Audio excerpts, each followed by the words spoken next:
Can I welcome you all to the meeting of the Planning and Regulatory Committee of September the 11th.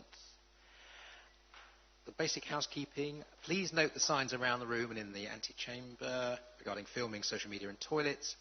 If the fire alarm does go off, then the exit is out of the Ashcombe, straight back down, turn right, down the main stairs and out to the front of County Hall. Please disperse to Kingston Town Centre for 30 minutes unless there are signs that the alarm is a drill.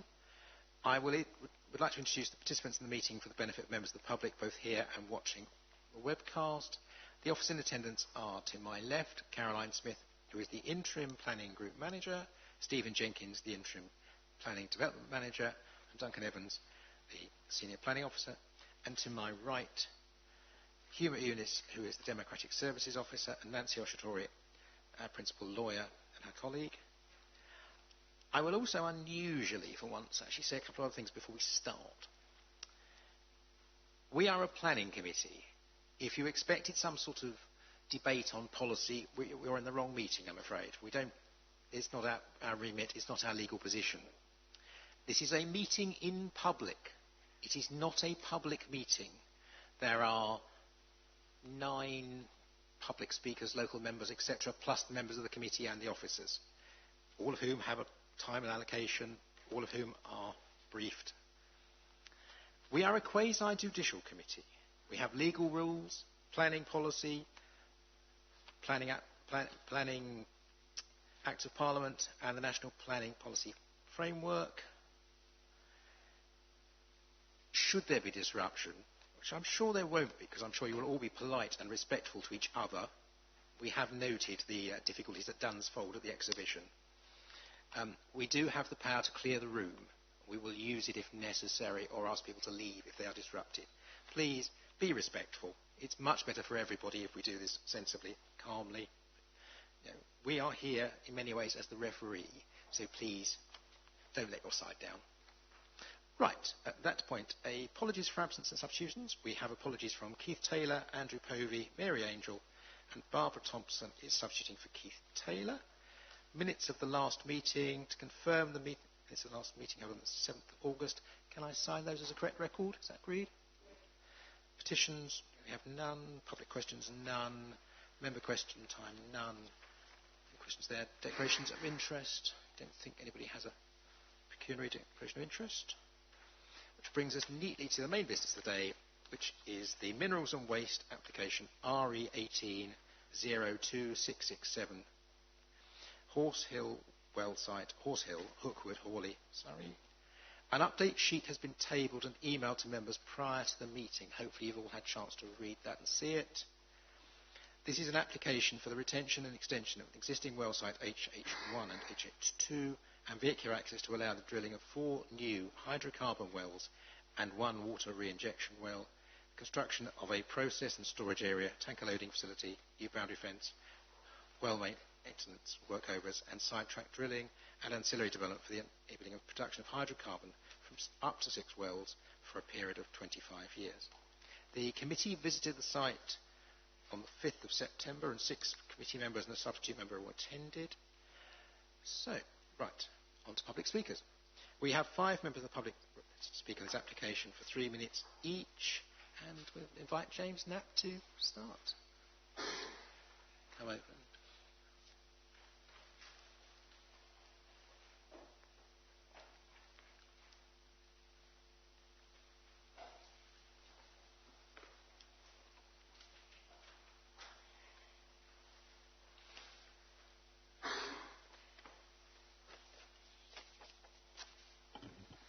Hello, I'm James Knapp from the Wheeled Action Group, and I live in Surrey. Thank you for letting me speak.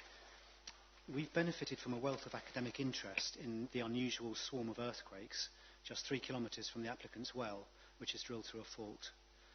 The swarm started while well preparation work was underway at Horse Hill. Seismologists have plotted the epicentres between Newdigate and Charlwood, but that's the limit of their expertise. They cannot tell us why the earthquakes or how the earthquakes occur. The Edinburgh School of Geosciences were able to go further because they have specialists in structural and petroleum geology, seismic surveying of the deep underground, practical engineering of boreholes, and expertise in pore pressure effects on stress transfer. They report that the faults are critically stressed, so just small pressure changes will cause earthquakes here. However, the officer's report does not address the earthquakes at all. You may have been told that this is because activities that take place below the surface, such as drilling and extraction, are regulated by other regulatory regimes, so are not the remit of this committee. But that's not true in this case. The HSE applies to safe working practices on site. The EA never refuses a permit for a hydrocarbon development. The OGA looked the other way at the Newdigate swarm inquiry and haven't even insisted that the applicant carry out the mandatory new seismic surveys in their pedal retention area work plan. None of them want to take responsibility. So are you, our elected local representatives, really going to pass on this? Because that would be to trivialise the experience of the Newdigate resident who knocked her head when an earthquake threw her out of bed, or the lady up a ladder gardening when the wall she was next to fell over, luckily away from her, or the 3 neighbours who shared a £600,000 bill to reinstate their gardens after a 50-metre landslide. It's a miracle that no one has been seriously injured or worse. Edinburgh University say, 1, we infer that activities on the Horse Hill site at the surface are causing earthquakes. 2, if oil well activity continues, and especially if more drilling occurs, then earthquakes will continue. 3, there is no reliable method to predict the location, timing or energy of the next earthquake. To conclude, because the earthquakes were triggered by surface activity at Horse Hill, this activity is subject to planning, and it has already caused injury and considerable damage, also at the surface, which is where you, the elected councillors, have a duty of care. As these earthquakes are caused by surface activity, you also have regulatory responsibility. The application should be refused in its entirety. Thank you. Thank you. We now have Julian Everett on behalf of Vicky Ellicott.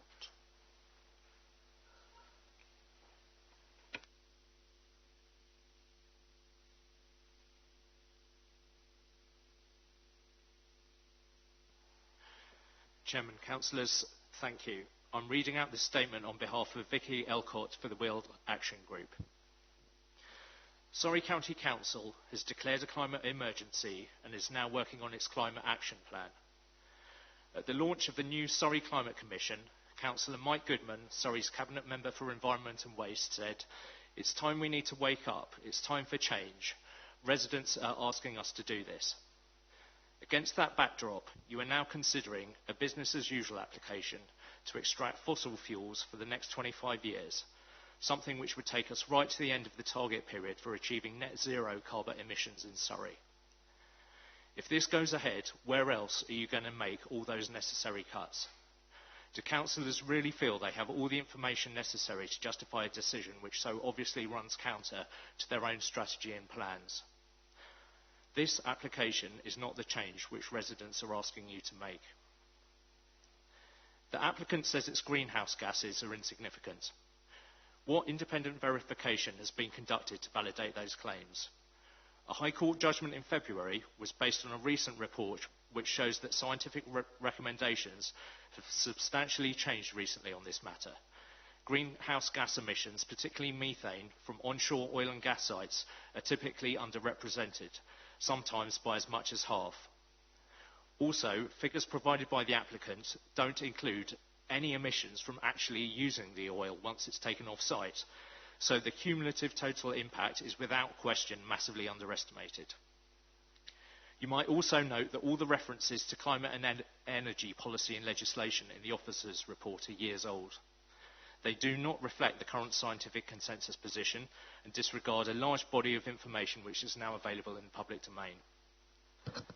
The applicant is asking you to believe that oil is somehow a bridge to a low-carbon economy, as though it's possible to put out fire with more fire.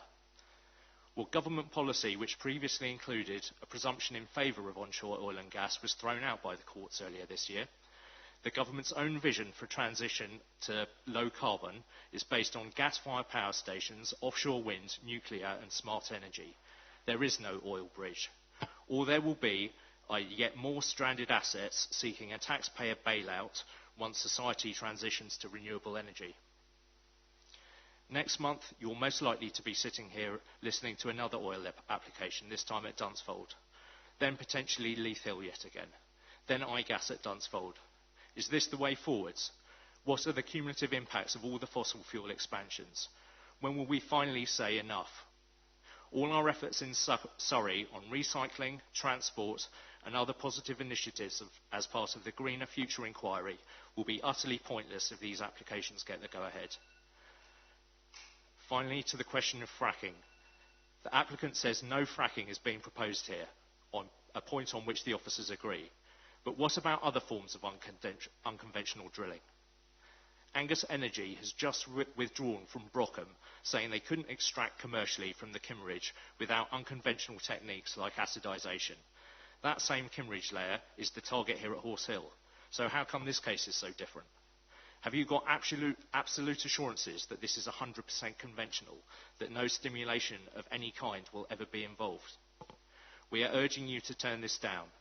You don't have the necessary information on which to base a properly informed decision, and the long-term impacts are too serious for Surrey and our climate. Thank you. Thank you. Lynette von Kaufmann.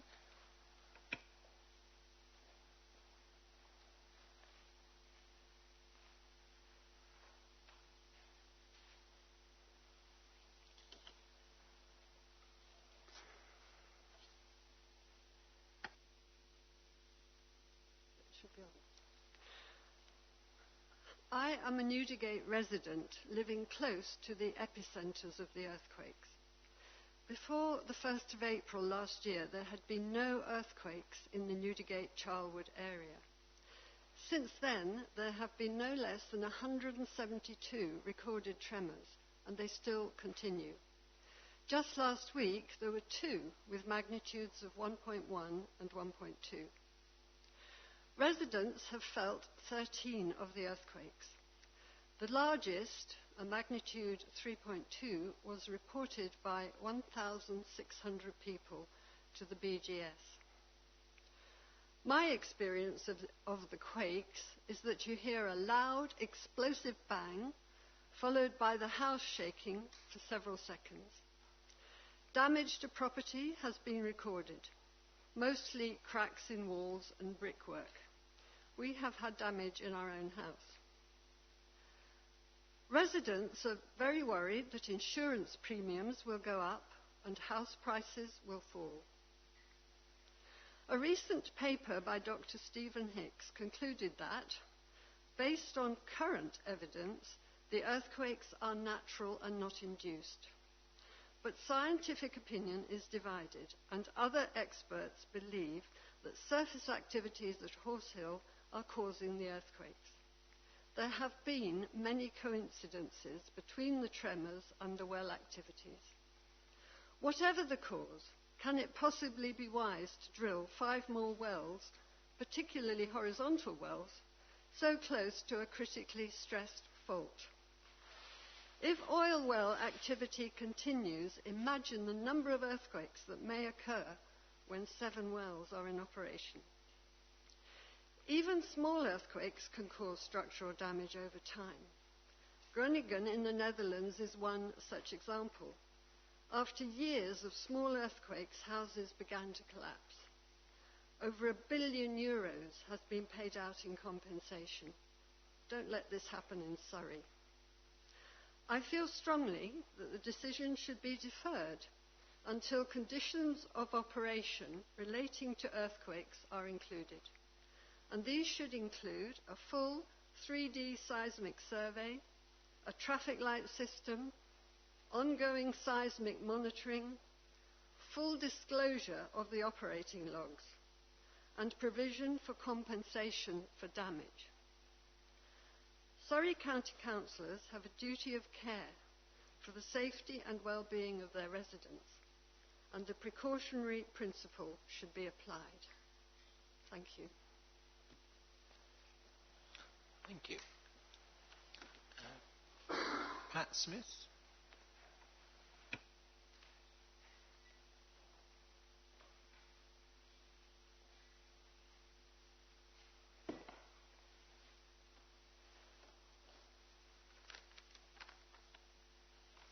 Hello, everybody.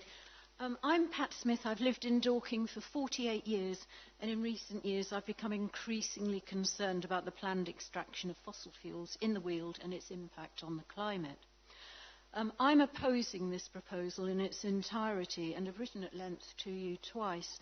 I'm here to make a submission mainly about the conditions if it were to go ahead. I sincerely hope it won't. I was involved in helping monitor the oil operation at Brockham and liaising with Surrey County Council over the operator's failures there. Adequately monitoring activities that take place hundreds of metres underground is never easy, and much has been made of gold standard monitoring based on trust in the integrity of the operator. Sadly, this trust proved misplaced at times in Brockham. I have concerns about the reliability of the operator here, personal concerns, and would urge the committee to insist on detailed and precise conditions which provide a greater level of mitigation and scrutiny if this has to go ahead. At present, the conditions do not address the main areas of risk and public concern. There's also the question of how far previous conditions have been met by the operator. Questions have been raised about carbon emissions, especially emissions of methane, a potent greenhouse gas. A pre-commencement condition should be in place requiring 6 months of monitoring so that you, as the regulators, have some baseline measure on which to base your assessment of impacts. As any carbon emissions will be weighed in your net zero calculations for Surrey, this is an important first step. Methane monitoring throughout the life of the project and during the abandonment phase should also be required. Because of the 5-year carbon budget set out by the government in law, this proposal cannot be granted for 25 years. There are legal requirements for downward pressure on carbon, and we also have to consider Surrey's own net zero goal. There should be a break clause every 5 years, and the activity ended if emissions bust the budget. The water reinjection well is a huge risk factor in an area of unstable geology, as the previous speaker has said. It should be taken out of the planning application and an alternative solution for water disposal identified. It's well known that returning wastewater to different strata, as is proposed here, considerably increases the risk of earthquakes. This must be given serious consideration. Finally, there is no condition for community engagement. Ironically, if this were a fracking project, the community would have to be genuinely engaged under the industry's community engagement charter. The company's track record is poor on this, and the proposal is for a long period of time with many risks that have been identified to you. Affected communities cannot be denied a voice. Like all the objectors who come here today, I lead a busy life and have many other things to do. People have taken time off work, had to make childcare arrangements and so on to be here. We're doing it because we are deeply worried about the implications of this application. We value the importance of having a voice, and even more important, having a voice that is heard. As our elected representatives, we count on you to listen to our points and oppose this application. Thank you.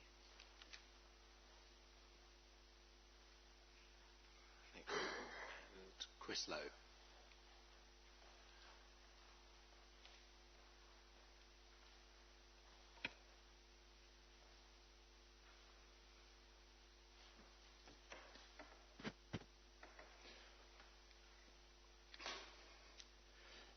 Good morning, ladies and gentlemen. I am Christopher Lowe. I live within 800 yards of the site, and I've lived in the area all my life. This application raises important issues that will go rumbling on for years. The legal context has changed. The authority is now bound to consider climate change science. The report says you can rely on government to manage climate change measures. However, the Stevenson case last December declared several government pronouncements and a key provision of the NPPF illegal. Your officer's report seems not to acknowledge that this has happened, and I doubt that you are on safe legal ground. We ask you to take independent legal advice. As politicians, you have endorsed the net zero carbon target by 2050 for Surrey County Council and are seeking to reduce emissions, so no plastic cups downstairs. Would a permission now for fossil fuel extraction until 2044 be consistent with that? Technological developments are presaging profound changes in the market for fossil fuels, whether transport or power generation or probably lubricants, and this will accelerate. But you're about to grant an irreversible permission for 25 years. These things sit uncomfortably together. Without apparent evidence, the report assumes the financial resilience of the applicant to operate at Horse Hill, to clean up any problems, major or otherwise, which may emerge long after the applicant has left the site and probably after the company has been wound up. You resort to the landowner. What happens if the landowner cannot pay? Or if problems occur in 40 to 50 years' time, as they can? Or outside the footprint of the site, so it's not the landowner, it's other people? Who do you expect to pay, if not you? The report does not propose that the applicant arrange a bank bond in favour of the authority. The report does not address the likelihood of any serious problem, nor quantify any of the costs. We ask for a condition that a bond is provided so as to protect the authority. The report treats earthquakes as a responsibility of another agency. We merely ask for a condition that seismic monitors stay in place to measure further quakes. It's BGS who are providing them, but could you please ask for them to remain in place? The world is changing fast. The planning framework within which you operate seems to duck many of the issues that the modern world faces. Post-Paris, post-Stevenson, post-2050 net zero target. And we think this decision could look uncomfortable in years to come. Thank you.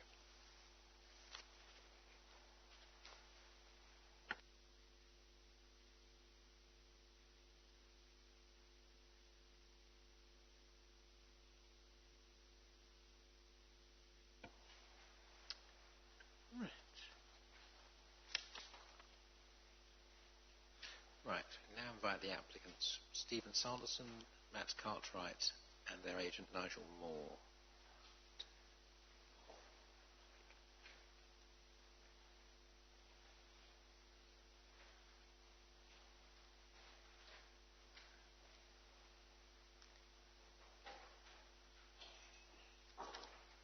You have up to 15 minutes.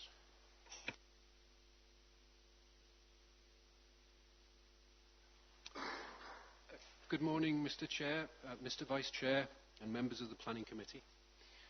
My name is Nigel Moore, and I'm responsible for planning compliance at the Horse Hill well site. I'd like to thank Council officers for their report, which accurately records the proposal and then asks the two key questions central to good planning. Is this the right site, and is this the right design? With regards to siting, officers find the proposal represents the best viable option. And with regard to design, having systematically assessed all the likely effects, officers find the proposal to be in complete compliance with Surrey's mineral plan. The planning policies of Reigate and Banstead Core Strategy and the local plan are relevant, and the report considers them all, including policy CS10, Sustainable Development, and officers find the proposal to be in complete compliance. The proposal engages the full force of our national planning presumption in favour of sustainable development. Applying this presumption means that a proposal in complete compliance with the development plan should be approved without delay. There are other material considerations in this case, of which three are notable. The first is the issue of national security and the vulnerability of the UK economy to the volatility of import dependency. EU national energy policies are designed to provide resilience, but policymakers are having to play catch-up to respond not only to global events, but the tensions closer to home. Brexit and the scenario testing of Operation Yellowhammer reveals that disorderly exit could see a halving of Britain's emergency petrol reserves. However, this must be seen in the context of the UK's energy security strategy, which is clear when it warns that the security of our energy supplies should not be taken for granted. Domestic production of the kind proposed at Horse Hill will strengthen the UK's resilience against energy supply shocks and price fluctuations over which we might otherwise have no control. The second consideration is climate change and the UK's recently adopted 2050 net zero emissions target. The government were criticised for not bringing this target forward to 2025, but this would have required drastic changes to the way we use gas to generate our energy and oils to lubricate our industry and keep our transport networks moving. What advocates of this tighter time frame failed to do was spell out how we plug the energy gap and what the industrial alternatives are for oil and its derivatives. Government policy quite sensibly pegs net zero to 2050 so we can find the solutions to these gaps. The goal is a future low-carbon economy. However, if we are to manage this transition without compromising current levels of prosperity, our government advises that oil and gas will have a significant role to play for some time to come. And the third consideration is public feedback. Of the 1,658 representations made and reported in the committee report, 55% support the proposal on the grounds that modern drilling can be made environmentally acceptable and that Horse Hill is discreetly placed and well hidden. Having considered all these matters, officers confirmed that there is a national need for oil and gas and that this proposal is not in conflict with the government's climate change agenda. Accordingly, the proposal presents precisely the kind of investment required if the UK is to make the best use of its mineral resources. Approving production at Horse Hill will make the UK more resilient, British business more competitive. It will lubricate our manufacturing base and keep our transport networks moving. And it will give us control over energy price and supply, which we can then use to meet the domestic needs of everyone in our society for heat and warmth. In summary, it is development for the wider public good and for the benefit of us all. And on this basis, I hope you can support the officer's recommendation. Thank you for your attention.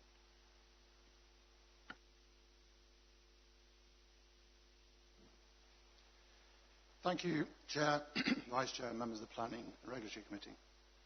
My name is Matt Cartwright. I'm the Commercial Director of UK Oil and Gas plc. I've been a professional petroleum engineer for 36 years. I'm responsible within UCOG for planning and regulatory activities. The applicant, Horse Hill Developments Limited, is a subsidiary company of UCOG. The Horse Hill well site was constructed and the exploration well, Horse Hill 1, drilled back in 2014, 5 years ago. The well discovered oil, and it's important to note that it flowed the highest ever UK onshore rate for a discovery oil well. That was in 2016. UCOG considers that the Horse Hill oil discovery could be of national importance.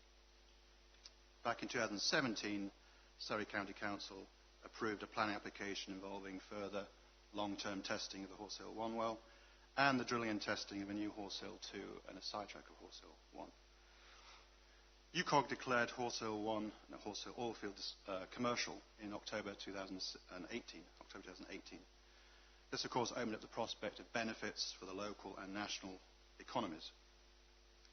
I think it's important to stress, we've heard a counter-argument earlier, but it's important to stress that producing oil in the UK does have important benefits.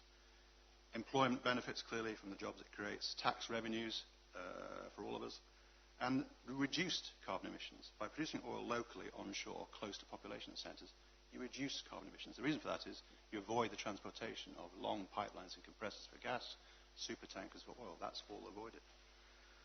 What we're seeking authorisation for today is up to 6 oil production wells, 2 of which will have already been drilled by the time we enter production, and a water reinjection well, a low-pressure water reinjection well, with an extended Horse Hill site where we add a little more area for the production facilities themselves.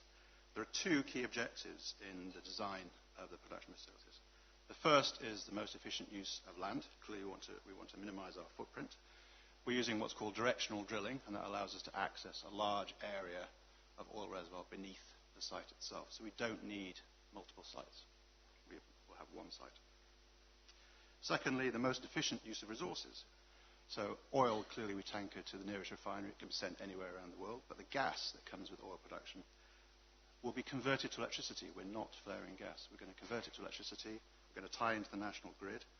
And that gas and that electricity will be exported. Water that we produce will be returned deep underground. That's not a problem. That reduces the use of HGVs in the area. The water we produce goes back underground, again at low pressure. Any rainwater in the area we collect by regulation and it will also go down into the low pressure water injection well. In short, the proposed arrangement of the site for production is the most sustainable form of development in planning terms. From day one on Horse Hill back in 2014, we facilitated the work of your own Surrey County Council compliance officers. There have been regular visits, and those visits have confirmed that the site is built and operated in accordance with the approved planning approvals and planning conditions. We have a similar constructive relationship with the Environment Agency, with the Oil and Gas Authority, and with the Health and Safety Executive. There are 4 regulators for onshore oil and gas. Councillors can be assured that these non-planning regulatory regimes will continue to operate efficiently and effectively, and the site will be run in a responsible manner in the same way it has in the past. The construction and drilling work we need to convert the site for production we will ensure will be performed and the new facilities installed to the highest standards and will be properly maintained throughout their life. We'll minimise the duration of drilling and will employ the same mitigation measures for environment and ecology that we've employed to date over the last 5 years, and will deliver high standards of environmental and ecological protection. Once we're in production, the HGV movements, heavy vehicle movements, will be largely limited to the oil tankers for export of the oil production. Those will not be significant versus the existing traffic flows in the local road network, and they will reduce over time as oil production declines. It's been mentioned today about the series of minor earthquakes in Newdigate. However, 3 leading independent seismology specialists from 3 different universities, led by Imperial College London, have concluded these were naturally caused and are unrelated to operations at Horse Hill. We thank your officers for their report. We find it thorough and well balanced, as has been mentioned earlier. We hope you can support its positive recommendation. Thank you very much.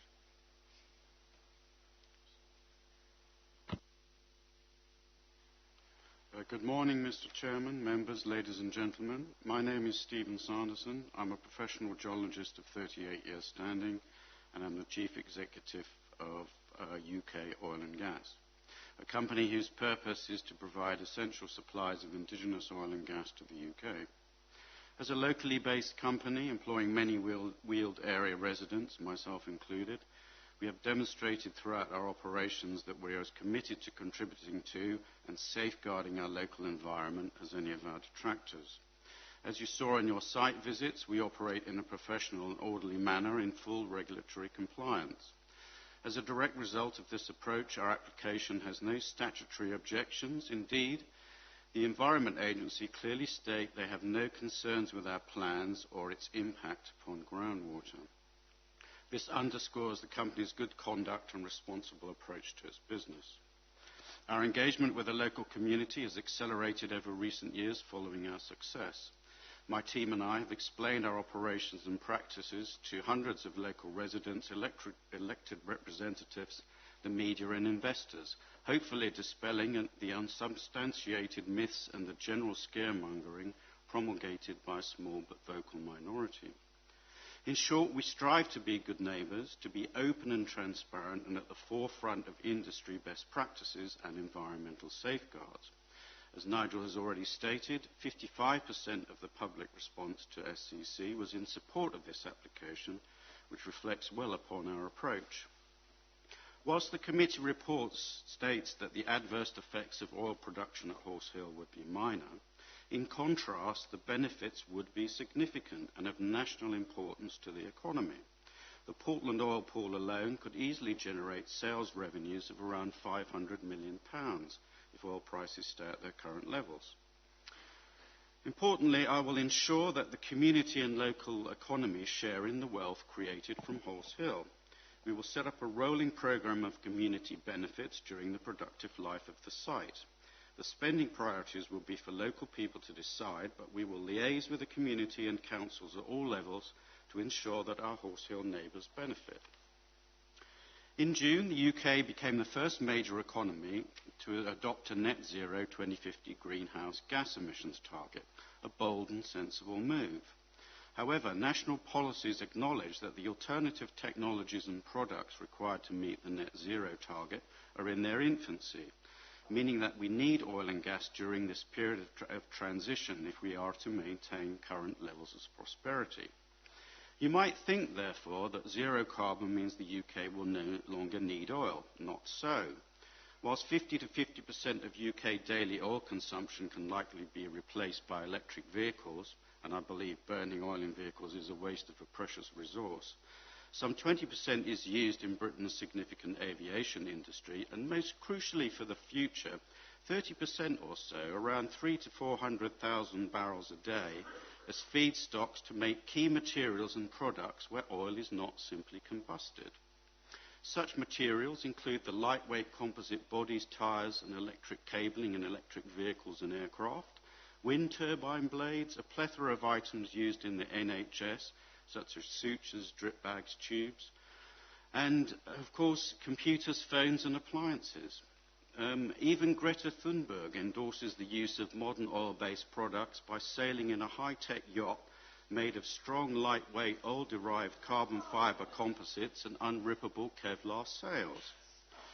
In my view, a post-2050 world without such products is neither sustainable or sensible, nor is it correct in a possible post-Brexit world to put the brakes on hydrocarbon development and rely wholly upon imports.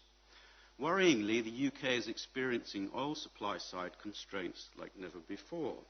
North Sea oil has declined and our import dependency is set to almost double in the next 12 years to 65% of predicted demand. This will expose the UK to the volatility of geopolitical tensions as recently played out between the US, the UK and Iran in the Straits of Hormuz. This should be a serious concern. If we do nothing to address our import dependency, then the UK might well have to brace itself for unplanned oil and energy interruptions. Put simply, the harm generated by unpredictable supply-side shocks is significant and adverse. So how does Horse Hill and onshore oil and indigenous oil fit into this picture? Domestic production allows the UK to secure the supplies of oil and its derivatives that drive our industry and transport networks. Control of supply means we can control prices to help address fuel poverty and ensure our manufacturing base remains competitive. Domestic production has a lower carbon footprint than imports due to significantly smaller transport energy requirements. Domestic production today is worth 3% of the UK's GDP and sustains 300,000 jobs. Without it, the UK would have had to have imported 17 billion pounds of oil, which would have increased the UK's balance of trade deficit by almost 50% in 2016. Domestic production will provide an essential energy transition as low carbon and renewable technologies mature from the drawing board into mainstream use. One final but unique benefit of Horse Hill is that it forms part of a regionally extensive and continuous oil accumulation within the Weald. So what we learn at Horse Hill will inform the exploration of tomorrow and drive innovation in this highly productive sector, generate further highly skilled jobs and high-value supply chain within the county. In summary, Horse Hill presents a unique opportunity to generate wealth for the local and national economy. Such benefits justify the great weight bestowed on them by national planning policy, and Horse Hill represents a sensible and sustainable development which is clearly in the general public interest. I thank you very much for your attention.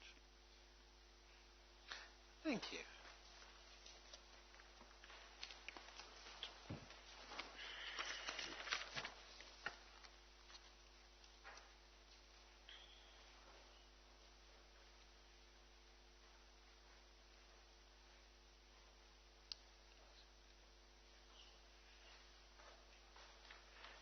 The application site is on the borders of two county divisions, so there are two local members.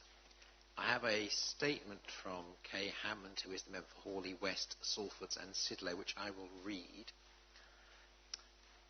It has recently become apparent that the financial position of the applicant may be somewhat less than ideal. I agree with the concerns raised by Salfords and Sidlow Parish Council about the finances of the parent company, UK Oil and Gas, who are now 85% of the applicant, Horse Hill Development Limited. UCOG has just brought 35% of HH2 for £12 million, financed by cash and ordinary shares, plus a £5.5 million convertible loan. The terms of the convertible loan are to issue shares at a 10% discount to their market price at the time of conversion over the next 2 years. It is commonly known as a death spiral convertible, defined in Wikipedia, as the effect it has on the share prices to constantly drive it downwards. It has been a condition of previous permissions for work on the site that the land must be reinstated, and the same is included in the summary report for this application. If the financial position of the applicant is as feared, and oil extraction rates are less than expected, or if a negative event occurs, the applicant may find it nigh on impossible to meet the costs of an environmental reinstatement conditions. It must be remembered that the environmental impact of a negative event may extend well beyond the boundaries of the site and incur considerable extra expense to rectify. Salford and Sidlow's Parish Council wrote to explain the reasons for this concern and why it's essential for a bond to make sure funds are in place to pay for any costs of meeting conditions if permission is granted for any further operations on this site. The value of any bond should consider the timescale of this site and be adequate for the full reinstatement of the site at any time within the next 25 years. Paragraph 205E of the National Planning Policy Framework says, bonds or other financial guarantees to underpin planning conditions should only be sought in exceptional circumstances. I would respectfully suggest there is a good reason to believe such exceptional circumstances may exist. When the financial position has been independently scrutinised, a fully informed decision can be made as to whether permission should be granted and if a bond is required as a condition. Failure of the applicant to reinstate the site would leave an environmental black hole in the greenbelt. The County Council must take their decision on all the relevant information, and as at the moment much of the financial information is not clear, I would therefore ask the committee to defer the decision on this application until the financial position of the applicant has been clearly established. A commercial organisation must not be allowed to play roulette with the environment when there is a clear and considerable risk that the county and ultimately Surrey's taxpayers will have to pick up the bill. The second local member is Helen Clacken, Vice Chairman of the County Council, and I ask Helen to address the meeting. Thank you very much, Chair, and can I thank all the committee for making me welcome. I am an ex officio non-voting member of this committee as Vice Chairman of the Council, but I am speaking today as the neighbouring County Council for the division of Dorking Rural to this application, because my residents have expressed their concerns over this application on a number of issues. But I do want to particularly focus on, having listened to some very good speeches this morning, I would like to focus on the experience that we've had over the last few years of the earthquakes, which I have myself personally experienced. I live at Russ Hill in Charlwood, and we had ornaments that fell off shelves and pictures that fell off walls, and it was indeed a very frightening experience. And what I would like, I wrote to Chairman, you and officers, and asked whether or not a condition could be placed for the applicant to continue to undertake the financial support of seismological monitoring throughout this application, and to commit themselves to stop production should there be further earthquakes of, say, 2.5 and above, whilst they investigated this. Now, officers have responded to me to say that this is not a possible condition on this application because it is, in fact, the responsibility of the Oil and Gas Authority to control and monitor induced seismicity falls. But I would like the committee to consider that if they feel that it would be reassuring to local residents that they do actually ask the developer to voluntarily take on this responsibility to monitor further earthquakes and to take some action should there be earthquakes of above 2.5. And I don't quite know how we can do that, but it would be, I think, a really great move for the applicants if they did come forward with this. As I say, the experience that we've had of these earthquakes is quite considerable. It is quite frightening. And although we've had these reports from both sides, one that says there's a connection and now one that says there isn't, expert evidence is expert evidence, but it's not what we experience, in fact, in the community. And we now don't really feel any more assured by the fact that we've got two conflicting reports than where we were when this all first started. I understand that the applicants have actually met a lot of the challenges that have been made by local residents and local authorities and members, and they've come to the application with a lot of those problems solved. But this particular issue about further seismological monitoring has not been addressed, and I think it would be really, if it's possible at all, for this committee and as us elected members to apply to the applicant to voluntarily undertake this obligation. I think it would add reassurance to residents locally. Thank you, Chairman.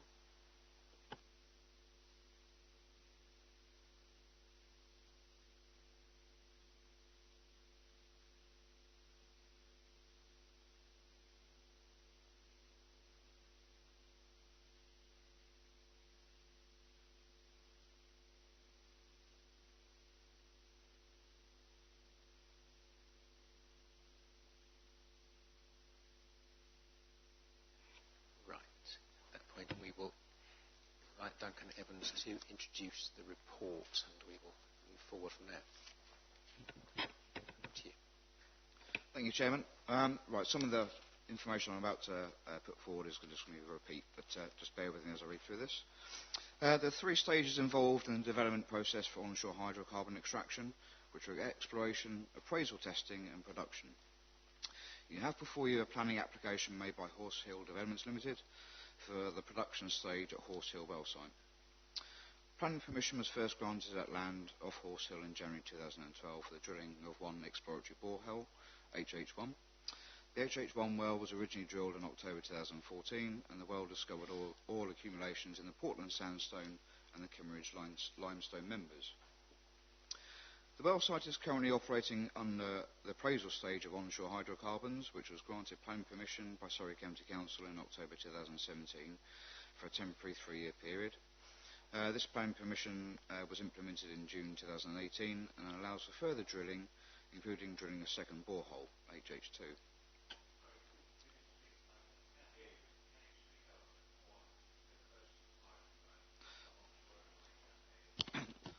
Sorry, Councillor. Thank you. The closest residential properties to the well site are situated approximately 370 metres to the east, 410 metres southeast and 350 metres north. The access road and site access are in closer proximity to residential properties, with the nearest property situated 50 metres from the site access, and other properties to the southeast are within 250 metres of the access.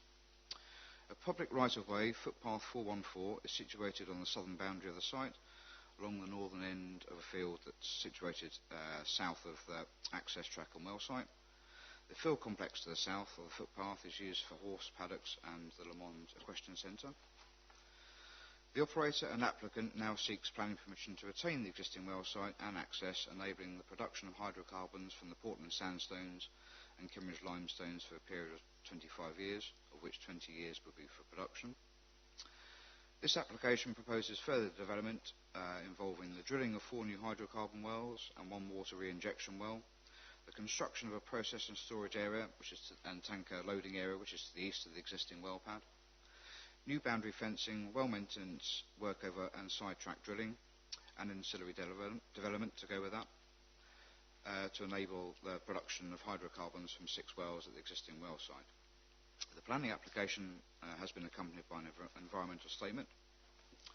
As an overview of the development is spread across 5 phases. The applicant states that a planning consent for a period of up to 25 years is being sought to allow sufficient time for construction activities in phase 1, the drilling activities of phase 2, 20 years of production within phase 3, followed by decommissioning and restoration of the site in phases 4 and 5 respectively.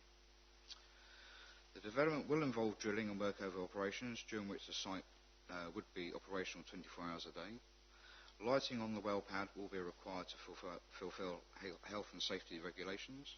However, there will be no HGV movements to or from the site outside normal operating hours, which is to be 0800 to 18:30 Monday to Friday and 0900 to 1300 on a Saturday.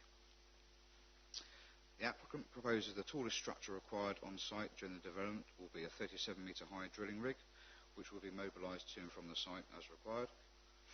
The top section of the rig would be visible from some viewpoints. The drill rig will also require some lighting. The drilling operations would be the most noise-generating activity undertaken on the site. When the site is in production, produced oil will be brought to the surface using a variety of pumps on the well pad, which will then be directed to the processing and storage area by way of above-ground pipes. Processed oil will be transferred from the storage tanks to road tanker to then be exported from the site. Tanker movements will take place during normal daytime hours, operating hours, as I've just mentioned. Once the production operations have been completed, the wellheads will be plugged and site cleared, then restored to its former uses, comprising a mix of agriculture, grassland and woodland. Strong public interest has been shown in this application, with at the time of writing approximately 1,667 letters of representation received, which roughly 55% are in favour and 45% against the proposal. Petitions have also been received on the application. The local parish councils, residents and local action groups have raised concerns in respect of various planning issues, which include highway and HGV traffic implications, air quality, noise, lighting, groundwater and surface water, landscape, ecology and pollution control, and climate change. Other issues have been raised which do not fall under the remit of the planning remit in relation to this application. An extensive consultation has been undertaken for this application. None of the technical consultees have raised objections to the proposals. In respect to the report, the key section of the report covering the planning issues for the proposal are transport impacts set out in paragraphs 153 to 186. And as a summary from that, the development will have up to 20 HGV movements per day across the majority of the development. There would be exceptions, being during phase 3 production, where up to 32 HGV movements per day are proposed for a 4-month period, and up to 24 HGV movements per day for a period of 24 months. All HGVs would access the site from the south only, from the junction of Horse Hill and the A217. The County Highway Authority raises no objection to the proposal on highway grounds, subject to recommended conditions which include requirements for approval of an updated transport and traffic management plan, limits on the maximum number of HGV movements, limited to maximum 20 per day with the 2 exception periods, and limiting the direction of travel for site-generated HGVs to and from the south of the site only. Amenity and environmental impacts from the development are set out in paragraphs 187 to 386 of the report. The key impacts are visual impact, noise, site lighting, groundwater and surface water pollution, air pollution and ecology. The technical consultees have not raised objection to these issues and, where necessary, recommended conditions to ensure adequate protection to the amenity. In terms of the Greenbelt, paragraphs 404 to 417, the application site is within the metropolitan Greenbelt. Mineral development is one form of development that is not inappropriate development in the Greenbelt, provided it preserves openness and can be well restored to after uses, which are uses consistent with Greenbelt objectives. In this case, the site will be restored to a mix of agricultural grassland and woodland, and officers consider, in respect of the Greenbelt, planning permission could be granted subject to control secured by condition for protecting the amenity. As a note to members should note that planning is one element in the development process for hydrocarbons. The oil and gas industry is heavily regulated and requires a range of licences, permits, consents, which include those from the Oil and Gas Authority, the Environment Agency, the Health and Safety Executive and ourselves as the Mineral Planning Authority. In relation to the government's planning policy and decision making, national planning policy contained in the NPPF and associated guidance requires local planning authorities to focus on whether the proposed development itself is an acceptable use of the land, rather than the control of processes or emissions themselves, where these are subject to approval under separate pollution control regimes. Planning decisions are required to assume that these regimes will operate effectively. In light of the above, I refer members to the update sheet and the updated final paragraph of the officer's conclusion, which is paragraph number 434.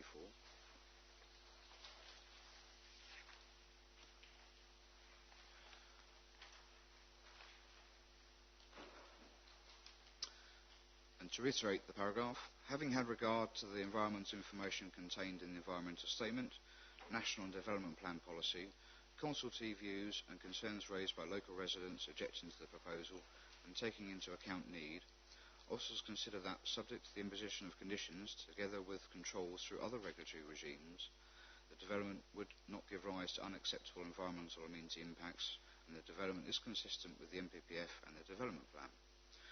Accordingly, officers' recommendation is to permit the planning application subject to conditions set out in the report and the update sheet. Thank you, Chairman. Thank you. Right. Bernie, first questioner. Now, I do understand that seismicity is not strictly speaking a matter for the planning authority, but what I'm not clear on is whether the fallout of such activity might fall under Surrey County Council's remit in the long run. And that's something I would want to understand, and whether that was within, therefore, the remit of this committee.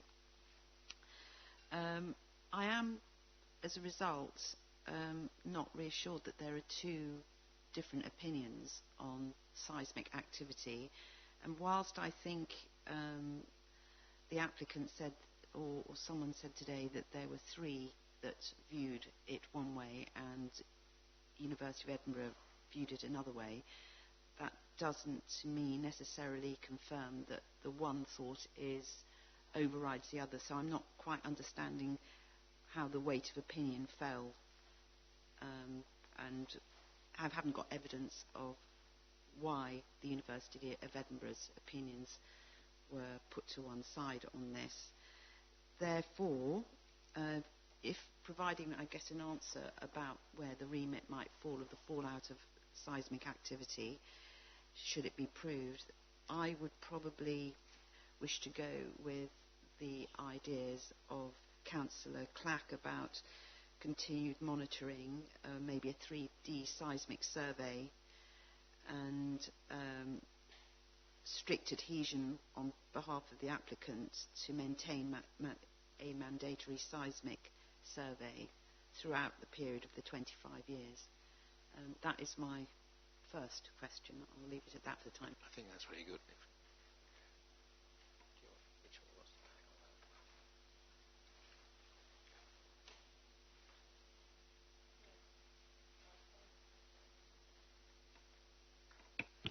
In terms of where the responsibility lies, the planning practice guidance determines which regulators are responsible for which elements of hydrocarbon development, and mineral planning authorities grant permission for the location of any wells and well pads and impose conditions to ensure that the impact on the use of the land is acceptable. The responsibility for assessing risk of and monitoring seismic activity sits with the Oil and Gas Authority, who are the successors to the Department of Energy and Climate Change in respect of hydrocarbon development. That doesn't quite answer my question. I think there's another bit. There's a second part to that.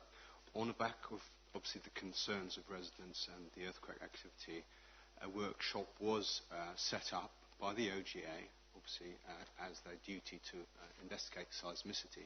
And they did invite all the experienced engineers and geologists from around the country, which included the professor from Edinburgh, and included the British Geological Survey, who are the UK independent survey body who are actually recording and monitoring the site as we speak.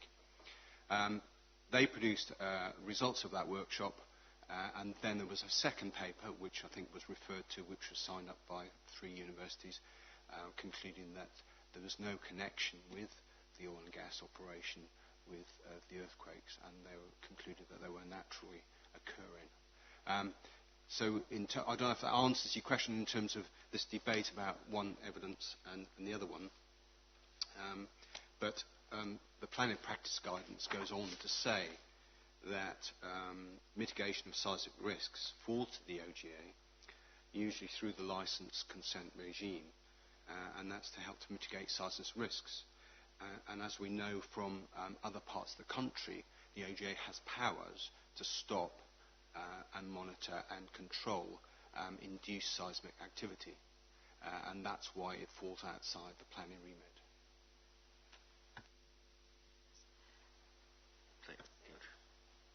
Notwithstanding, do we have powers to put conditions on about the monitoring?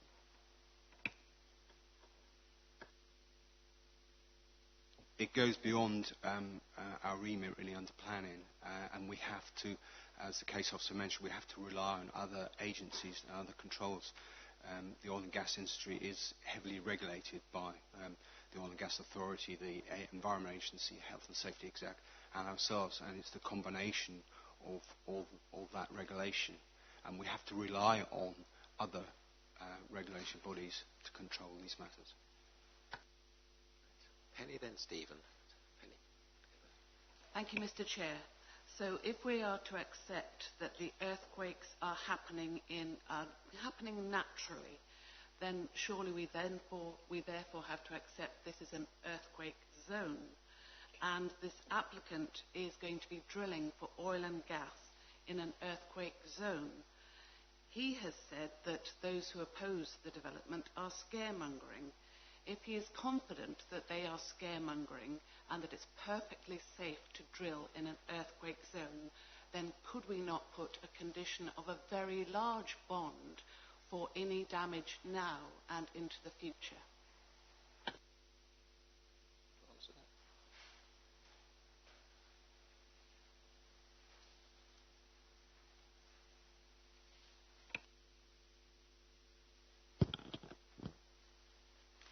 The permit to drill is issued by the Oil and Gas Authority, and as we've already explained, it falls under their remit in respect of seismicity and ensuring that the operations are acceptable given the geology of the area.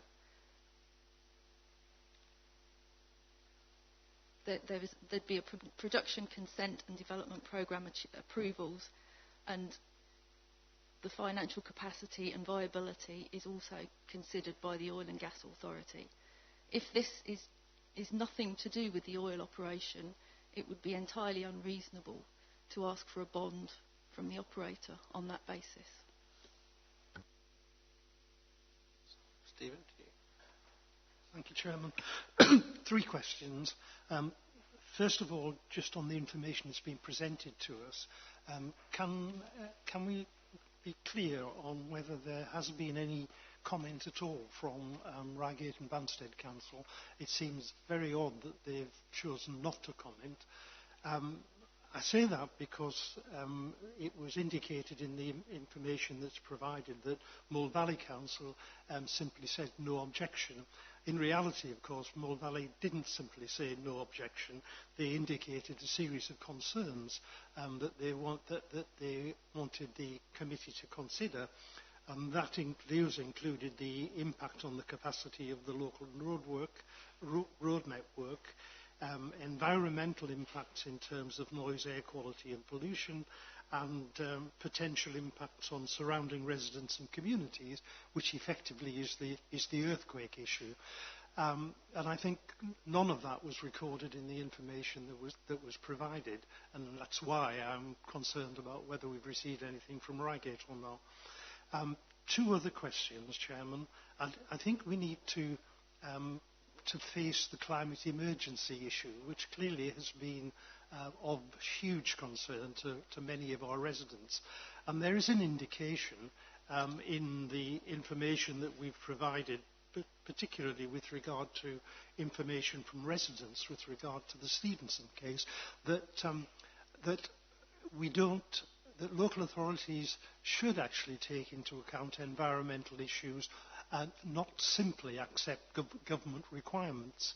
And I'm just wondering whether, in the light of the climate emergency that we have declared in Surrey County Council and a number of other authorities, we shouldn't actually be looking at the question of need, because need over a 25-year period, I think is somewhat different from the criteria for need that's set out in government policy. Now, we don't seem to have addressed that issue at all, and I think it's important that we should. And finally, with regard to the earthquake question, I think we need to be aware, committee needs to be aware that there is huge local concern, and that's already been expressed. The committee, the council, has received 2 petitions of 700 signatures, again, which has not been mentioned in terms of the information provided, and that is only part of the local concern that's been generally expressed. And it does seem to me that if we give permission to go ahead to drill, and there is proved to be a link between drilling and the earthquake problem in due course, we need to do it the other way around, in a sense. We need to have the information from the authority, the Oil and Gas Authority, with regard to earthquakes before we give permission for drilling. And I think there might be a case there for deferral until we're in that situation. Right. I've got 3 different, or possibly even 4 questions, I suspect, actually. But Thank you, Councillor Cooksey. In respect of Reigate and Bantry Council, you're absolutely correct. They have not commented on the application.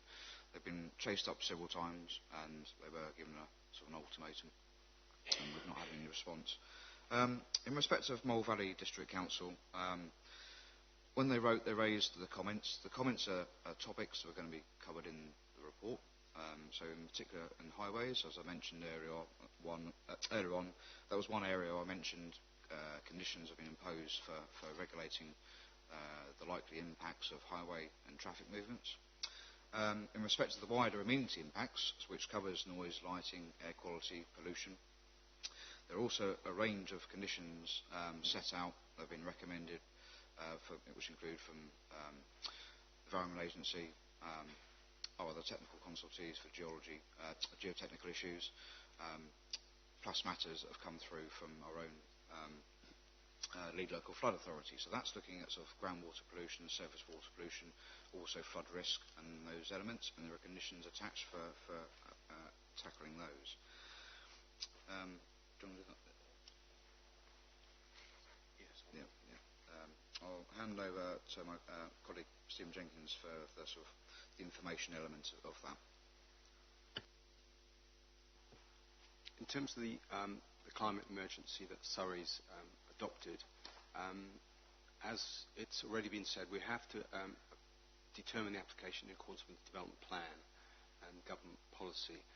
Until that is in government policy and in the development plan, then it's not within the planning remit. In terms of your reference to the Stevenson case, legally it was a way of striking out a paragraph in the MPPF, so that it's not relevant in terms of we never discussed it in the report. So and there's plenty of policy in government policy to support the oil and gas development. I don't know if our legal team want to add to the legal status of the Stevens case in terms of the framework.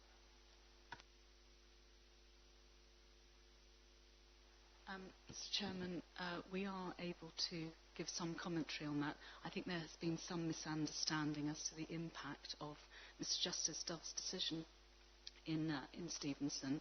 Helen Forbes, who is another planning lawyer in our team, we've discussed the whole thing together and we've formulated a response which she's going to give. So, Helen, if you want to. Thank you. So, the Stevenson case, the court found that the consultation exercise... Sorry, there we go. The court found that the consultation exercise undertaken prior to revising the National Planning Policy Framework to add paragraph 209A relating to shale fracking was unlawful because, firstly, the Secretary of State was not undertaking the consultation at a formative stage. 2, he had no intention of changing his mind about the substance of the policy. And 3, he had failed to take into account scientific evidence put forward by the claimant, bearing upon a key element of the evidence base, for the proposed policy and its relationship to climate change effects. The paragraph had provided mineral planning authorities should recognise the benefits of onshore oil and gas development, including unconventional hydrocarbons, for the security of energy supplies and supporting the transition to a low-carbon economy, and put in place policies to facilitate their exploration and extraction. That paragraph was subsequently quashed. The rest of the revised NPPF remains in place, including paragraph 209 relating to oil, gas and coal exploration and extraction.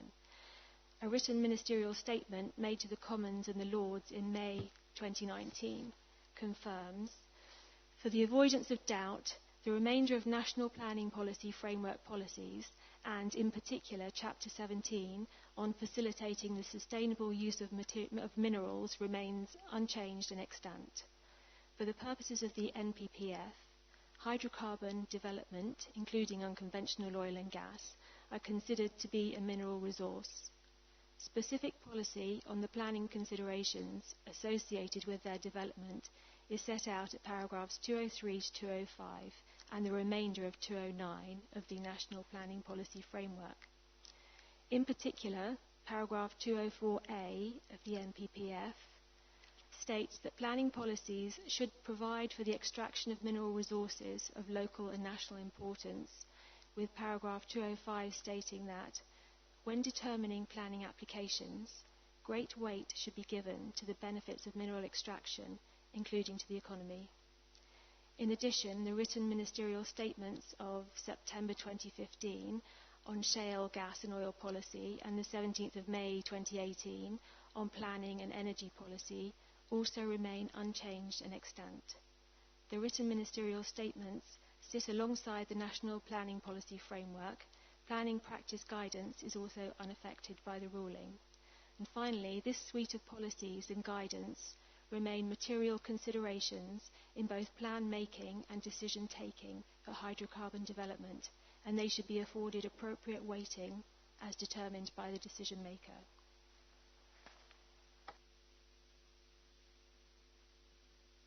Mr. Chairman, I hope that's That's helpful. extremely comprehensive, yes. Right. Sarge.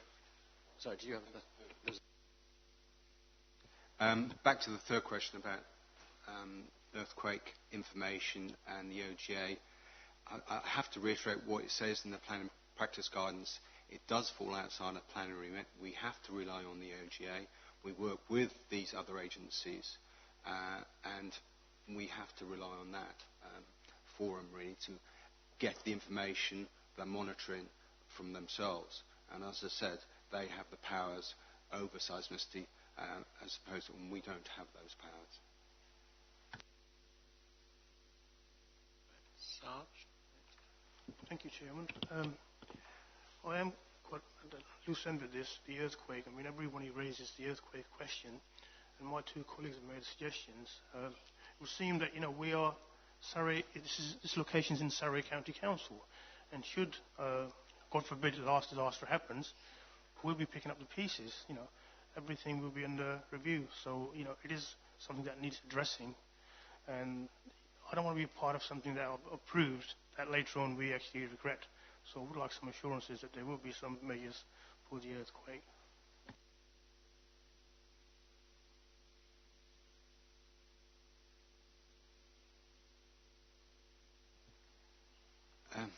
So if the evidence before us and the British Geological Survey are saying these are naturally occurring earthquakes, then we as a planning authority can't really do much about that.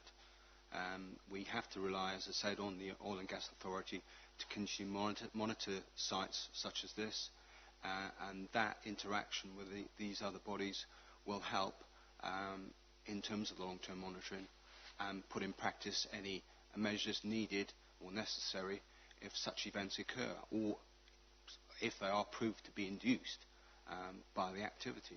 But as of date, they haven't been proved to be induced by oil and gas development. Can I just have this absolutely clear? They aren't saying they aren't saying that it's caused by the exploration, and they are saying categorically it's naturally occurring. They are saying, they're not saying it's done, they are actually saying it's naturally occurring. If you look on the British Geological Survey website, they produce a list of recent tremors or earthquakes, one for induced and one for naturally occurring. And the Newdigate examples are all in the naturally occurring. And because there are now 5 sensors down there, they are picking up a lot of movements. If we have 5 sensors around the majority of the UK, our sites, we'd pick up a lot more movements of faults.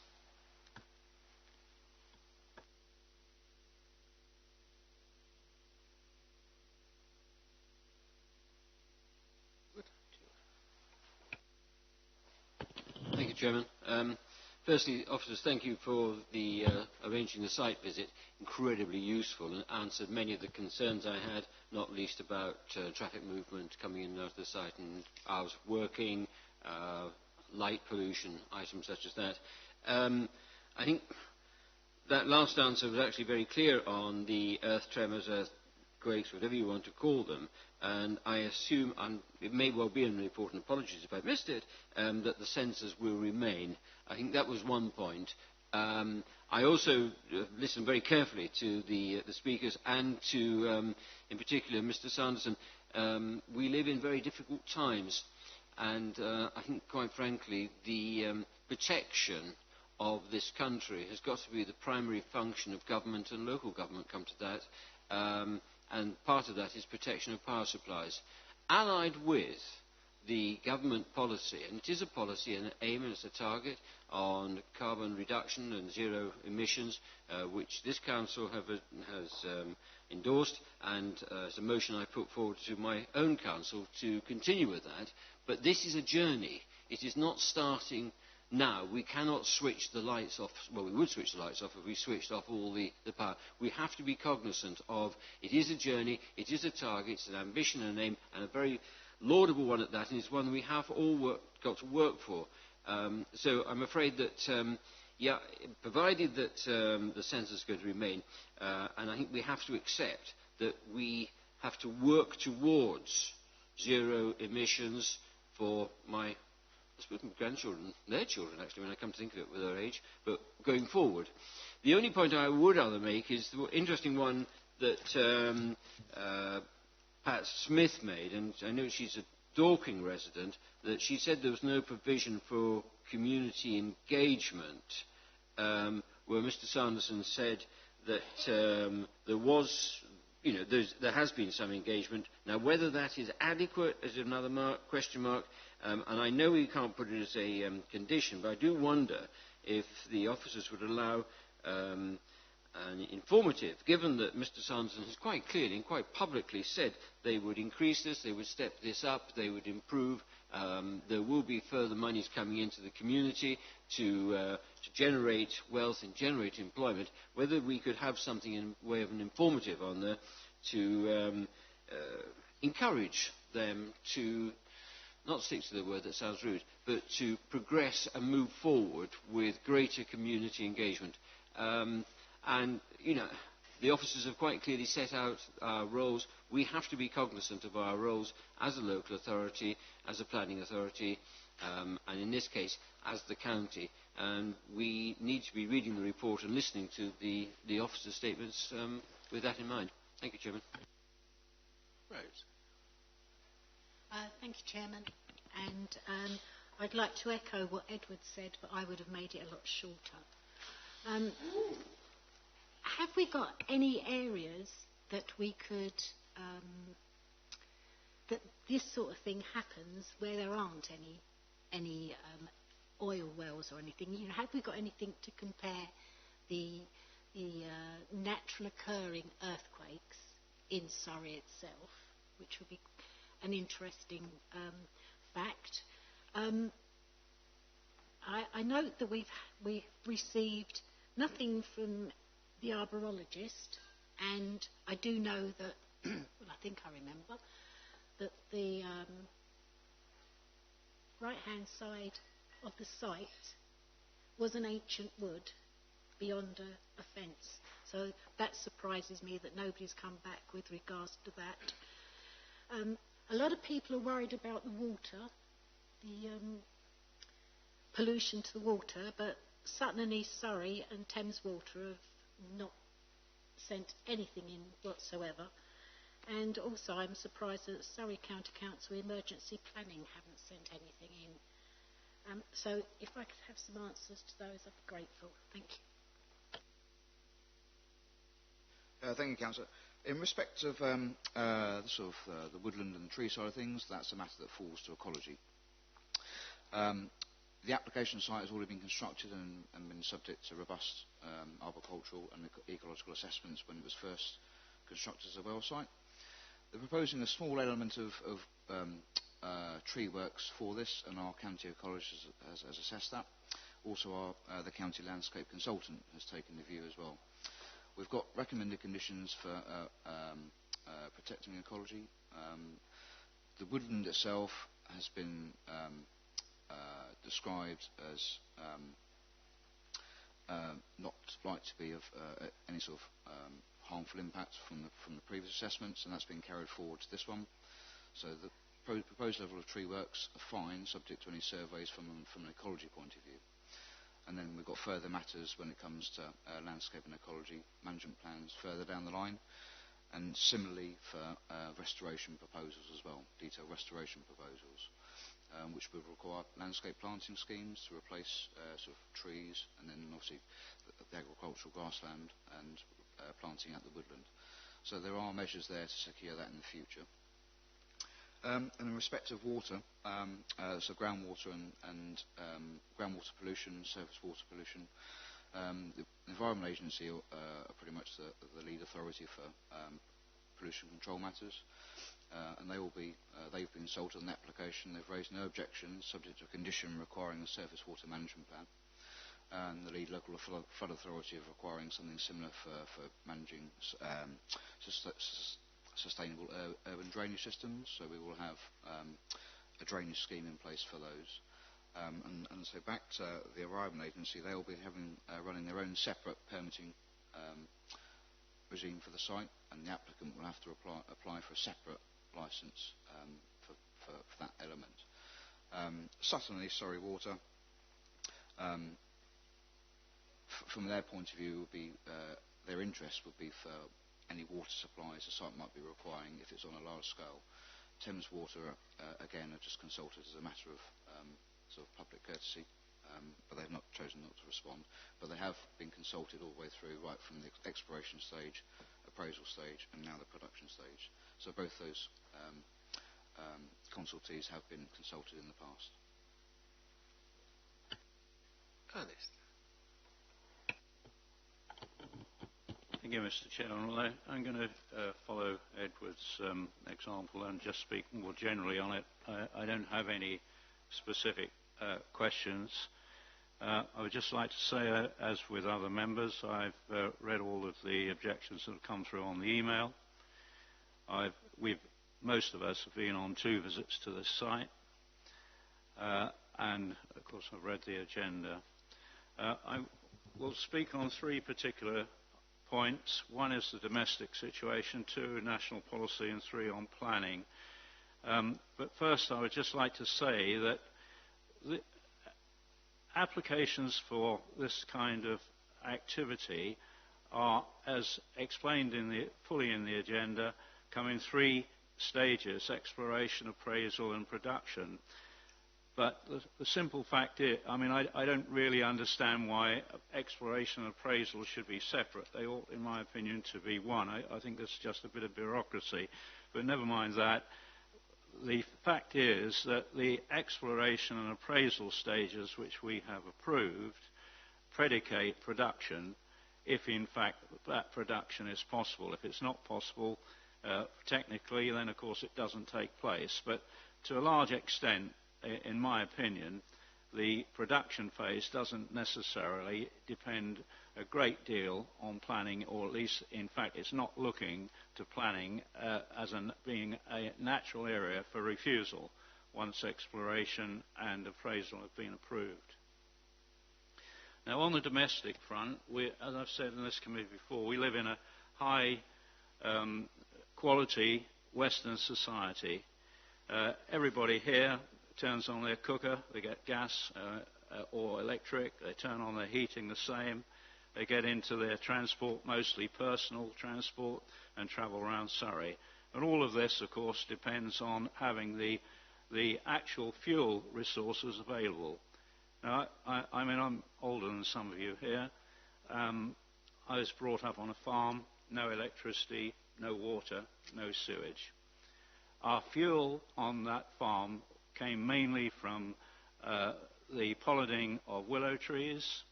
The work on the farm was by horse, and the local transport was by pony. Things have changed, and they are very different today.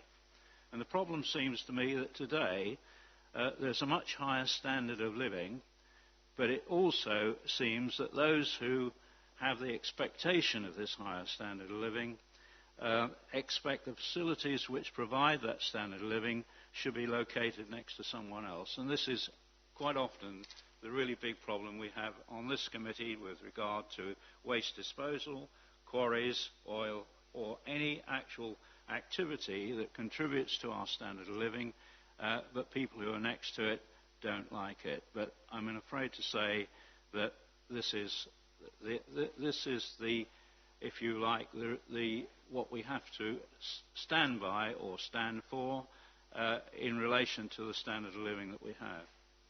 Now, on national policy, it is quite clear that national policy, that wherever possible, we should produce our own resources. Certainly we are, all of us, hopefully, into climate change or lower carbon situation. But I mean, the key point which has been made by the applicant and by other people and in the agenda is, of course, that although this may not be the major contribution to our oil and gas resources or use in this country, nevertheless, any contribution actually affects the carbon imprint. And if, in fact, the resources are produced locally, clearly we have less carbon imprint than those coming right away from the Far East, many days by tanker, consuming huge amounts of fuel themselves and pushing a lot of carbon dioxide into the air. So from a climate situation, whereas we are obviously trying to reduce our oil and gas use, as the agenda says, this is clearly going to go on for quite a long time. We can't suddenly, well, Edward made the point, we can't pull the switch. If we do, the lights will go out and that will be it. So we have to have oil and gas for a considerable period of time, and this is part of it. And then on planning, which I have long experience, I've been on the planning committee in this council now for 13 years, and I was on the Borough Planning Council for planning for something like 30 years. And I have to say that on planning, we have to be very careful that we stay within the remit of planning.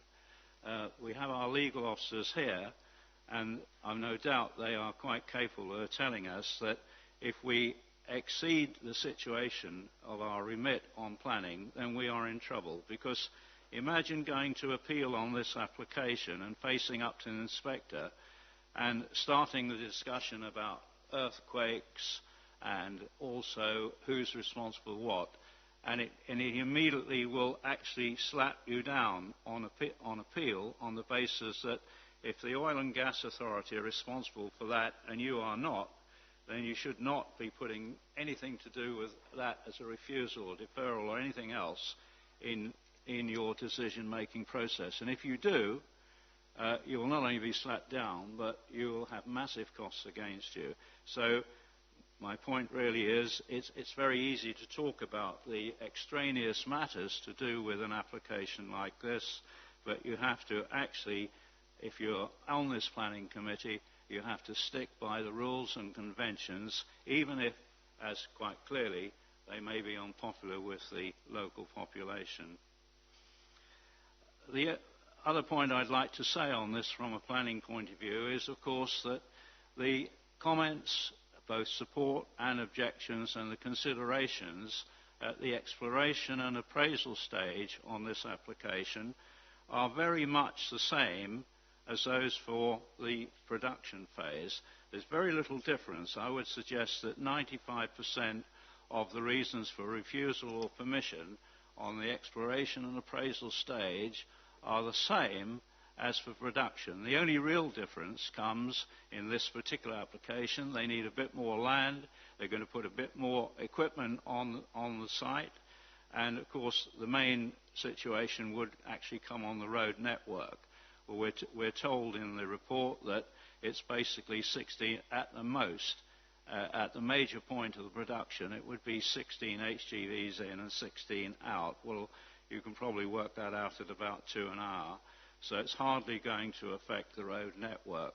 Other times there'll be a burst of activity, and then, of course, as explained to us on the site visit, once the initial surge of production has happened, the chances of there being no more than 4 or 5 HGVs a day to take the oil out would be most likely the position.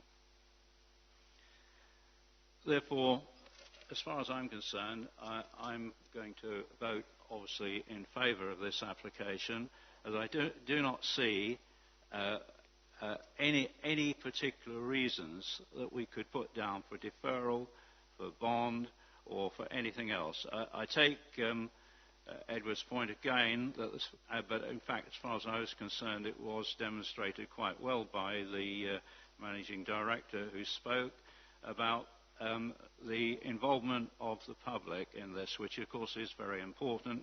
But he did say that arrangements are being made for financial benefits to the local authority, local people, and to continue to consult them. And I think this, of course, again, on controversial applications we get, has often always been a big problem. We do find that applicants come here without actually making proper provision for the concerns and the explanations to and so on of the local population. It seems to me that these concerns are already being met, but I would certainly support the view that was put forward by Edward that we should add an informative to the effect that the applicant must, or should rather, because we can't make it a must, that the applicant should be careful to consult and deal properly with the local population. Thank you, Mr. Chairman. Thank you. Penny? Thank you very much, Mr. Chair. As Councillor Mallet said, things change, and they will go on doing so. And as Mr. Lowe said, this could look to be an uncomfortable decision in 5 years, in years to come. We're giving permission to drill for oil and gas for 25 years. 25 years. Is there no way we can put in a condition for a break to re-evaluate this every 5 years?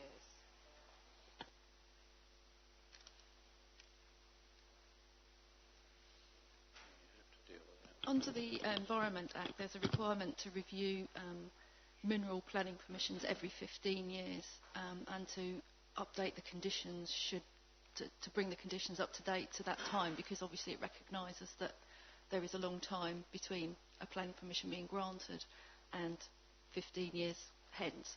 So that will happen automatically on this site anyway.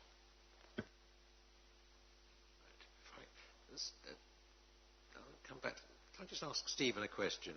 You mentioned deferral earlier on. Are you intending to move that, Stephen? Are you going to move deferral? You mentioned deferral. I think I will. I think there is a strong case. And I do think we've got this the wrong way around.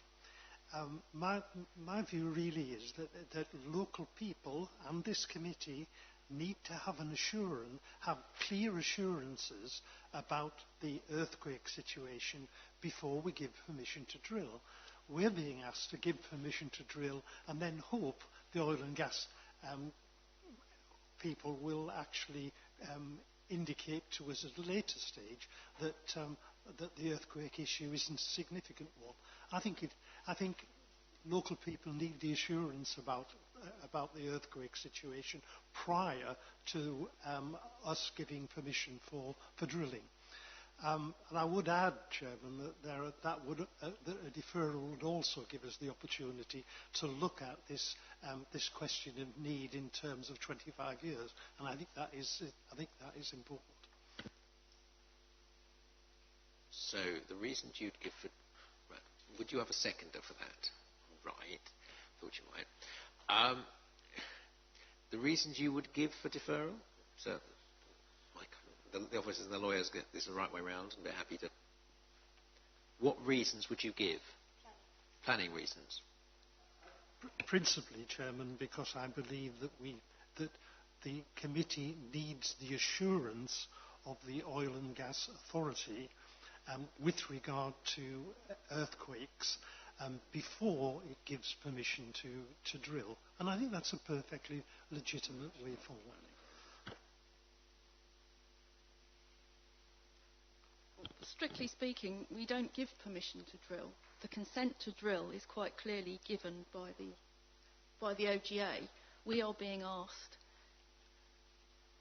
is the location of the wells and well pads and the use of the land acceptable? I think before we provide planning permission as required.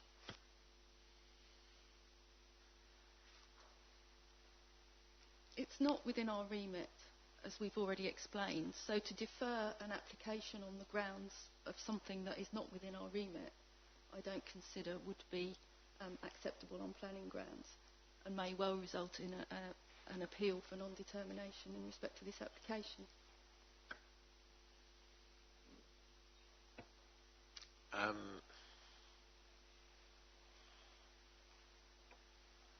I'm tempted to put that to the vote, just to see where we're at.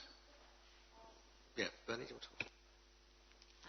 I'm getting this clear in my mind as I'm speaking, actually. So, you wanted a deferral for us to get assurances from the other bodies who've made their judgments on this. And to a certain extent, I can see where if we're not sure about those decisions, it makes the basis on which it's come to us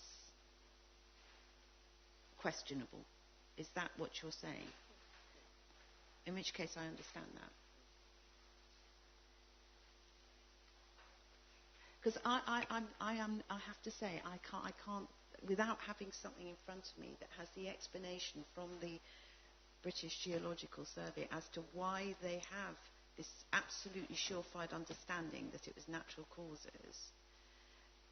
I mean, just going back to that, is the reason for the 172 seismic activities being figured in this because that's when the sensors went down and they've been monitoring that since?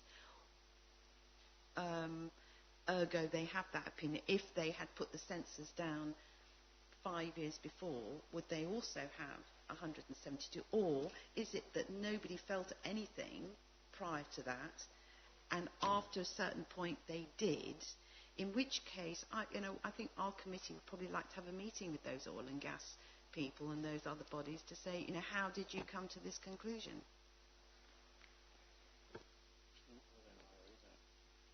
The NPPF is quite clear that the focus of planning policies and decisions should be on whether proposed development is an acceptable use of land, rather than the control of processes or emissions. Planning decisions should assume that these regimes will operate effectively. We are therefore being told that we should assume that the Oil and Gas Authority, the Environment Agency and the Health and Safety Executive will do their jobs in respect of this site. And we have to assume that they will. I'm going to... I think probably the clearest way forward is actually for Stephen to move. If you've moved deferral, and Penny has seconded that, Mr. Chairman. I mean, I like to say this is a very dangerous move, and it's somewhat, it kind of allies with the normal route, which I'm afraid that Mr. Cooksey often takes, which is to try to kind of cause some kind of confusion of the situation that needs to be satisfied somewhere else. This is very dangerous. If in fact we were to go down this route, the applicant can go to appeal, as rightly said by the officer, can take it straight to appeal on non-determination. It will be out of our hands completely. None of the conditions which you have got on the paper would apply. An inspector would then deal with the whole thing outside of any authority of Surrey County Council, and whatever conditions he thought was reasonable would in fact go on. We lose control if this were ever to be done, quite apart from the fact that the applicant would be in their right to actually ask for substantial damages, substantial costs, on the grounds that we're exceeding our remit. And really we should not be persuaded by a member of this committee who actually uses this kind of distraction type process to upset what actually is the real and legal position and responsibility of this committee. I'm very disturbed. I mean, you shouldn't really, I don't want to give you any instructions, Mr. Chairman, but you should not allow this kind of thing. You should rule this out. Helen, do you have anything you... Thank you so much, Chair, for letting me come back. There is real anxiety that the sensors that Ed Hawkins was saying would stay in place won't stay in place. So they're not funded by the developer. They're funded by the university, I believe. So they will go. What I've asked for, and I understand the position of this committee, and I have read the papers, and I can see that a lot of work has gone to reassure residents. But what I've asked for is there a way that this committee can ask the applicant to volunteer to undertake continued seismic monitoring with production ceasing if there are quakes experienced within the nearby area of over 2.5. After all, experts give an opinion on the data that they analyse. They cannot predict the future. And what we're worried about is the future. I'm not asking, I've been quite clearly, officers have told me that these conditions cannot be put on this application by this council because we are not the licensing council. But we are the forum where people can come and be represented. I don't see that opportunity at the Oil and Gas Authority. It's here at the County Council. So I'm asking whether, maybe as an informative or as a letter from the chairman, that you write to the applicant to undertake the continued seismic monitoring of this development and cease production should there be a quake of such significance that residents feel very unhappy about that occurrence. And I think that would reassure a lot of my residents in Charlwood and Newdigate and those surrounding areas that have experienced this. It's a volunteer thing. If they're really serious about community relationships, these applicants, they will do this. You know, it wouldn't cost them anything in the scheme of the amount of money they expect they were going to make. Thank you. We will hold on that. I'm going to therefore suggest that we actually go to a vote on Stephen's motion for deferral. Those in favour, please show. Right. Those against, please show. 7. Right. That's clearly defeated. Right. I think that clears the decks quite rapidly back to where Edward was a while ago. Right. We have a set of conditions. We have a very thorough report. But we have two areas. Edward has raised one and Helen has raised the other, where I think members would like informatives, and I suspect, from what I can see from the applicant, they are not unhappy. Edward. I thank Helen Hell, as she calls me, Ed Hell, for supporting my suggestion. I do feel, however, for us to put before the officers come in and put us down a level of disturbance in that informative is again taking us ultra vires. And I think we maybe be best placed to seek to have some wording that it's a suitable level as advised by the pertinent authority or something along those lines. I'm looking at our solicitors and she'll correct me. Yeah. But I think I'm very keen to, I think for the clarification of where the seismic monitors come from, and I was still very keen to have those two informatives relating to the engagement and that, but for us not to be placing a level of activity ourselves, but leave that to the proper authority. Thank you, Chairman. Makes sense, I think. Right. How do we want to do this?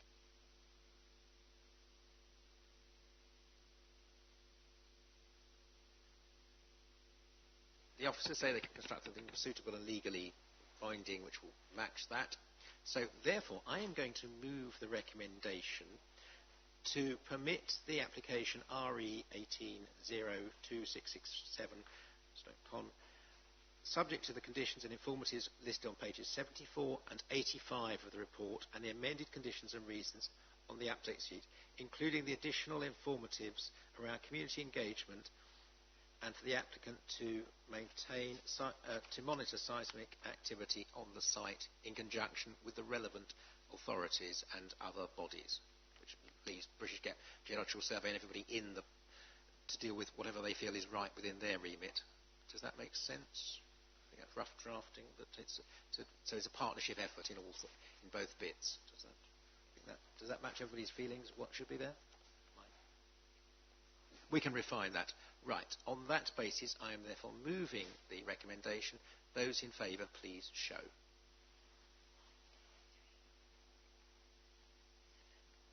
Those against? That is carried with the recommendations, amendments and informatives. Thank you all very much. The next planning meeting will be on the Wednesday the 16th of October. I thank everybody for their participation. A very interesting morning. Thank you all very much. And I close the meeting at 12:16.